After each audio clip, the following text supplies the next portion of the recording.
महात्मा गौतम बुद्ध अक्सर अपने शिष्यों से कहा करते थे कि दुनिया की सबसे तेज छुरी हमारी जुबान है और दुनिया के सबसे खतरनाक हथियार हमारे शब्द हैं, जो बिना किसी खून खराबे के लोगों को अंदर ही अंदर मार सकते हैं। हमारे शब्द हमारी ताकत हैं, लेकिन ये हमारी सबसे बड़ी कमजोरी भी हो सकते हैं अगर हमें नहीं पता कि कब, कहाँ, क्या और कितना बोलना है। यदि हम सही समय पर सही इरादे के साथ सही शब्दों का प्रयोग करते हैं तो यह हमें एक सफल व्यक्ति बनाता है, लेकिन अगर हम सही समय पर सही इरादे से सही शब्दों का इस्तेमाल नहीं करते हैं तो यह हमारे जीवन को नरक से भी बदतर बना सकता है। तो आज मैं आपको मौन के ऊपर एक कहानी सुनाऊंगा और यह कहानी आपके जीवन को बदलने वाली है, आपको मौन की शक्ति का एहसास करवाने वाली है। जापान में एक बहुत ही प्रसिद्ध बौद्ध भिक्षु हुए हैं, उनका नाम था रिझाई। रिझाई अकेले रहते थे, जंगल के पास, दुनिया के शोर शराबे से दूर। रिझाई एक बहुत ही बड़े ध्यानी और प्रबुद्ध व्यक्ति थे और इसीलिए वह पूरे जापान में बहुत प्रसिद्ध थे। एक दिन एक राजकुमार रिझाई के पास आया और बोला, प्रिय भिक्षु, मैं हमेशा थका हुआ, निराश और परेशान महसूस करता हूँ। मेरा मन बहुत अशांत रहता है, हालांकि मेरे पास सब कुछ है, दौलत, शोहरत, सुख सुविधाएं जो हर व्यक्ति चाहता है या पाने की इच्छा करता है, लेकिन फिर भी मेरे अंदर इतनी अशांति और चिंता क्यों है? रिझाई ने कहा, इस प्रश्न का उत्तर तुम जानते हो, बस तुमने कभी इसकी तलाश नहीं की। रिझाई ने आगे कहा, मैं एक प्रयोग करना चाहता हूँ, क्या तुम करना चाहोगे? इस प्रयोग के बाद तुम्हारे जीवन में किसी भी तरह की अशांति और चिंता नहीं रहेगी। यह सब सुनकर राजकुमार बहुत हैरान हुआ। उसने रिझाई से कहा, बताइए मुझे क्या करना है? अपने मन की शांति के लिए मैं कुछ भी करने को तैयार हूँ। भिक्षु रिझाई ने एकदम शांत स्वर में उत्तर दिया, अगले 10 दिनों तक तुम मेरे आश्रम में रहोगे और एक सामान्य व्यक्ति की तरह अपना जीवन व्यतीत करोगे, और इन 10 दिनों तक तुम एकांत में अकेले मौन बैठे रहोगे, जितना हो सके कम बोलोगे। राजकुमार भिक्षु की बातचीत से सहमत हो गया। पहले दिन राजकुमार को लगा कि उसका मन सामान्य से अधिक अशांत और विचलित है। उसके मन में तरह तरह के प्रश्न उठ रहे थे और वह आम लोगों की तरह जीवन जीने में असहज महसूस कर रहा था। उसके अंदर से बोलने की प्रबल इच्छा उठ रही थी, लेकिन वह मौन रहा। उसके मुख से कुछ नहीं निकला, एक शब्द भी नहीं। वह चुपचाप बैठा रहा, लेकिन रात होते होते उसे अंदर ही अंदर शांति का अनुभव होने लगा। उसके लिए यह अनुभव अजीब था। वह खुद से पूछ रहा था कि वह अंदर ही अंदर खुशी क्यों महसूस कर रहा है और उसकी आंतरिक बेचैनी और चिंता कम क्यों होने लगी है।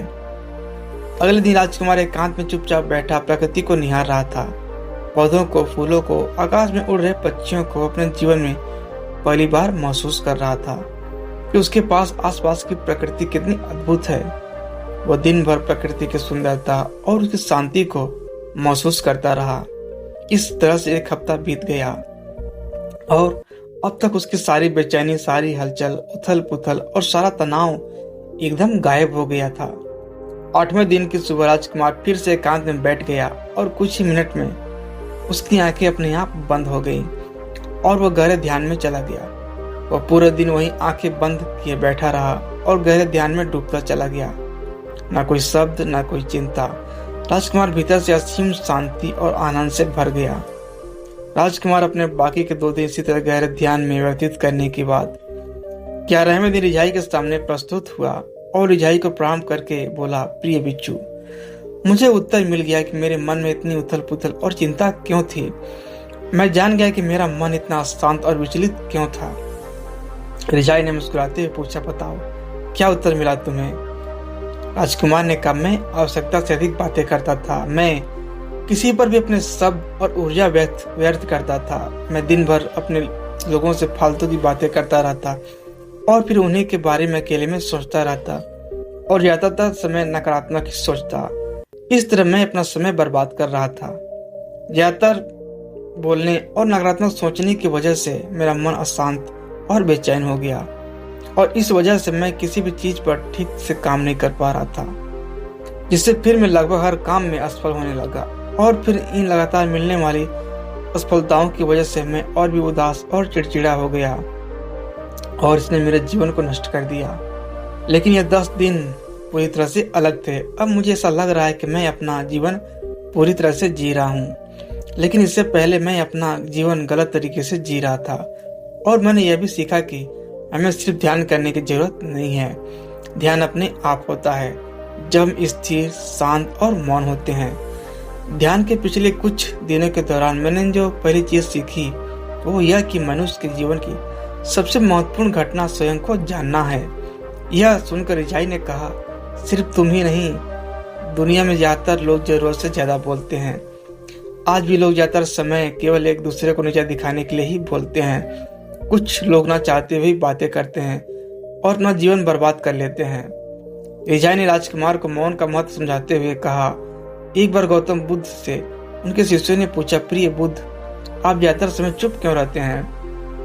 बुद्ध ने कहा, क्योंकि मौन में मैं अपने भीतर अनंत शांति की गहराइयों में होता हूँ। मौन अपने भीतर उतरने की पहली सीढ़ी है। मौन के बिना स्वयं को जानना असंभव है। स्वयं को जानने और समझने का पहला नियम है कि मौन हो जाओ। उतना ही बोलो जितना अत्यंत आवश्यक हो।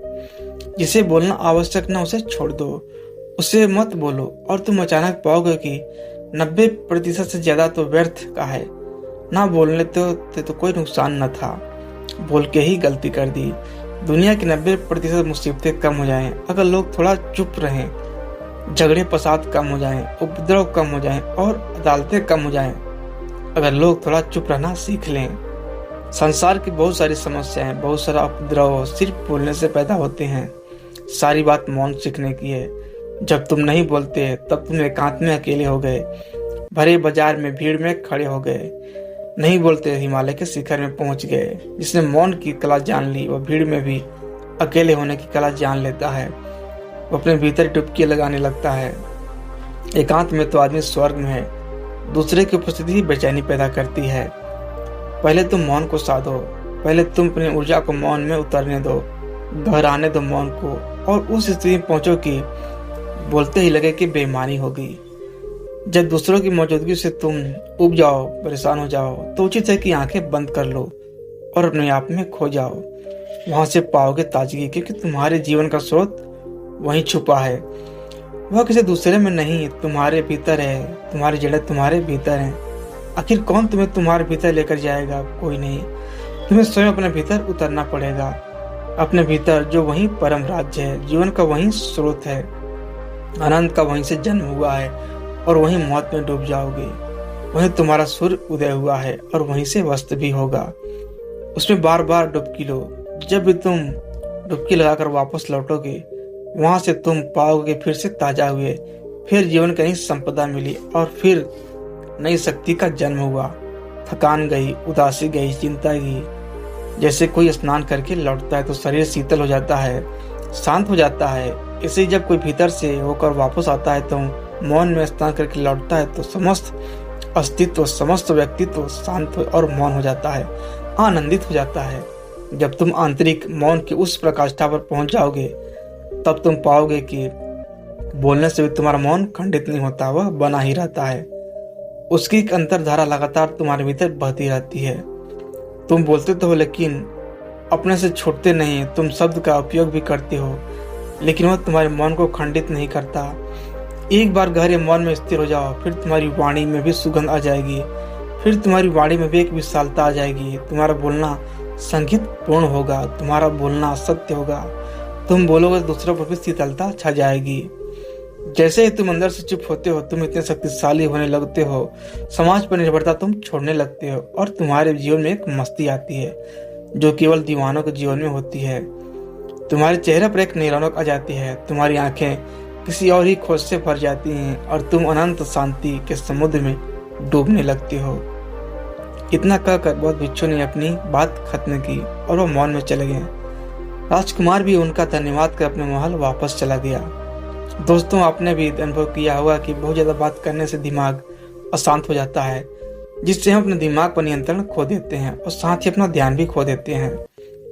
जो लोग बहुत ज्यादा बोलते हैं उनके पास काम पर ध्यान केंद्रित करने की काबिलियत नहीं होती। वो अपने किसी भी लक्ष्य पर पूरी तरह से केंद्रित नहीं हो पाते, और अगर हम केंद्रित नहीं हैं तो जीवन की सच्चाई को समझ नहीं पाएंगे और ना ही कभी मनचाही सफलता हासिल कर पाएंगे।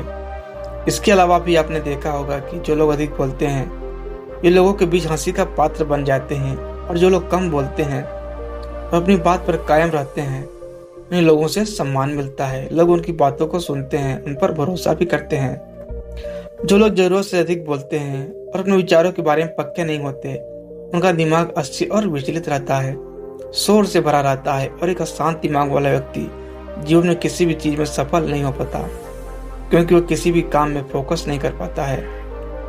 यदि किसी व्यक्ति को यह पता है कि उसे कब, कहाँ और क्या बोलना है, तो वह व्यक्ति सच में बहुत बुद्धिमान है, और ऐसा व्यक्ति जहाँ भी जाता है उसका व्यक्तित्व आकर्षण का केंद्र बन जाता है, और वह जो कुछ भी करता है उसमें सफल होता है। अगर हम किसी महान और सफल व्यक्ति के व्यक्तित्व को गहराई से देखें तो पाएंगे कि वह बहुत ही कम बोलते हैं और कम से कम शब्दों में अपनी बात को खत्म कर देते हैं। वह बोलने से पहले चीजों इसके बारे में जो बोलना है उसके बारे में गहराई से सोचते हैं।